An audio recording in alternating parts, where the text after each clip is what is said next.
Hello বন্ধুরা, এই মুহূর্তের বড় আপডেট ঘূর্ণিঝড় রেমাল নিয়ে। আমরা ঘূর্ণিঝড় রেমাল সম্পর্কে প্রত্যেকে খুবই চিন্তিত।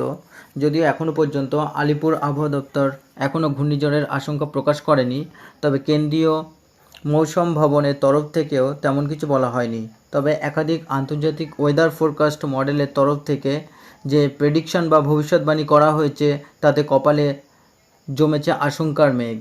হ্যাঁ, ঠিকই শুনেছেন, তিনটি আলাদা আলাদা প্রেডিকশনে বলা হয়েছে দক্ষিণবঙ্গে আসতে পারে ঘূর্ণিঝড় রেমাল।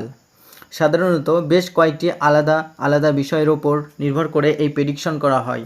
তার মধ্যে রয়েছে যেমন সমুদ্রপৃষ্ঠের উষ্ণতা, হাওয়ার গতি থেকে শুরু করে একাধিক কিছু, এগুলিকে বলা হয় ওয়েদার প্রেডিকশন মডেল।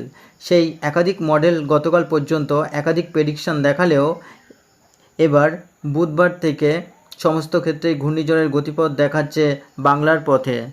অর্থাৎ বিশেষ অ্যাপ উইন্ডি মারফত যে ছবি মিলেছে তাতে স্পষ্টই সেই বিষয়টি দেখা যাচ্ছে। এখানে আজ বুধবার সেটাকে যদি লক্ষ্য করা হয় তাহলে দেখা যাবে ঝড়টি অনেক দূরেই অবস্থিত, কিন্তু যখন থার্সডে আসছে সেটা আরও কাছে আসছে এবং ফ্রাইডে আরেকটু কাছে আসছে বঙ্গোপসাগরের কাছে, এরপর স্যাটারডে আরও কাছে আসছে এবং সানডেতে পুরোপুরি চলে আসছে ওয়েস্ট বেঙ্গল অর্থাৎ আমাদের বঙ্গের কাছাকাছি। সেই অ্যাপে দেখা গিয়েছে ECMWF মডেল অনুসারে 26 তারিখ দুপুরের পর থেকে ল্যান্ডফল দক্ষিণবঙ্গের সুন্দরবন এলাকায়। সুন্দরবন এর আগেও ঘাতক ঘূর্ণিঝড়ের মুখে পড়ে লণ্ডভণ্ড হয়েছিল। এই মডেলে সেই জিনিসটি আবারও দেখা দেওয়ার হয়েছে, প্রত্যেকে রয়েছে আতঙ্কে। এছাড়া GFS প্রেডিকশন মডেল অনুসারে 27 তারিখ দীঘা উপকূলে ঝড় আছড়ে পড়তে পারে দুপুরের পর। দীঘা উপকূলের সামান্য হেরফের থাকতে পারে এই ঘূর্ণিঝড়ের কেন্দ্র।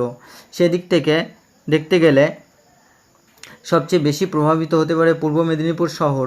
এছাড়াও ICON প্রেডিকশন মডেলে দেখা গিয়েছে আবারও সুন্দরবনের দিকটি 26 তারিখে মধ্যরাতে বা 27 তারিখে ভোরে সুন্দরবনে আছড়ে পড়তে পারে এই ঘূর্ণিঝড়টি।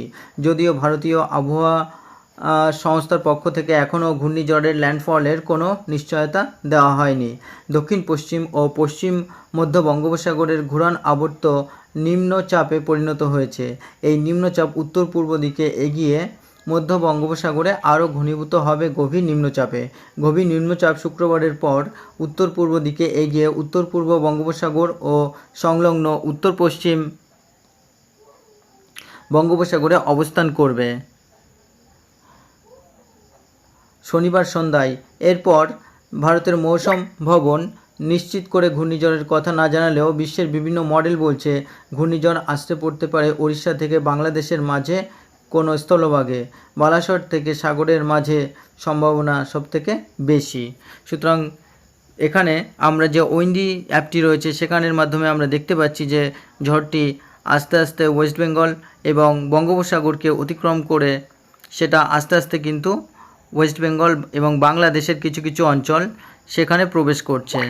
তো এইটি যদি আমরা বড় করি দেখতে পাবো যে এখানে কিন্তু কলকাতা, তার আশেপাশে খুলনা, বরিশাল এবং কলাপাড়া, মেহেরপুর, কুমিল্লা, কলকাতা, খড়গপুর, বালাসোর, এই সমস্ত উড়িষ্যা, ভুবনেশ্বর, এই সমস্ত শহরগুলি বিশেষভাবে এফেক্টেড হবে, বিশেষ করে এই ঝড়ের কারণে। তো এই হলো আজকের আপডেট। এরপরে আবার যখন আপডেট আসবে তো এই চ্যানেলটিতে আপনারা লক্ষ্য রাখবেন, পরবর্তী ঝড়ের আপডেট এখানেই পেয়ে যাবেন। ধন্যবাদ।